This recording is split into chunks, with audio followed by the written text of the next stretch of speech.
Hello all. భోజనం చేసేటప్పుడు మాట్లాడే అలవాటు మీలో ఎంతమందికి ఉంది? నాకైతే ఒక ఫన్నీ ఇన్సిడెంట్ గుర్తొస్తుంది. నేను జాబ్ చేసేటప్పుడు మేము లంచ్ కోసం క్యాఫ్టేరియాకి వెళ్ళేవాళ్ళం. సో అక్కడ అన్ని టేబుల్స్ ఉన్నా సరే మేము రౌండ్ టేబుల్ మాత్రమే సెలెక్ట్ చేసుకుని దానిపైన మాకు బ్యాచ్ అంతా కూర్చునేవాళ్ళం. సో అందరూ బాక్సెస్ ఓపెన్ చేసేవాళ్ళం.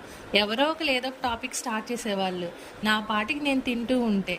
సో మనం మాత్రం ఊరుకుంటామా? ఏదో గ్రూప్ డిస్కషన్కి వచ్చి పార్టిసిపేట్ చేయకపోతే మార్క్స్ కట్ చేస్తారన్నట్టు మనం కూడా సీరియస్గా స్టార్ట్ చేసేవాళ్ళం. సో వాళ్ళు మాత్రం తింటూ మాట్లాడేవాళ్ళు. నేనేమో ఫోకస్ ఫోకస్ అంటూ మాట్లాడడం పైన ఫోకస్ పెట్టి తినడం మానేసేదాన్ని. వాళ్ళైతే కంప్లీట్ చేసేవాళ్ళు, నాది మాత్రం బాక్స్ అట్లానే ఉండేది. సో వాళ్ళు నా పైన సీరియస్గా చూస్తూ ఉండేవాళ్ళు. కానీ ఏం చేస్తారు, టాపిక్ స్టార్ట్ చేసింది వాళ్ళే కదా. సో మొహం వేలాడేసి నీరసంగా నేను ఎప్పుడు తింటానా అని వెయిట్ చేస్తూ ఉండేవాళ్ళు. సో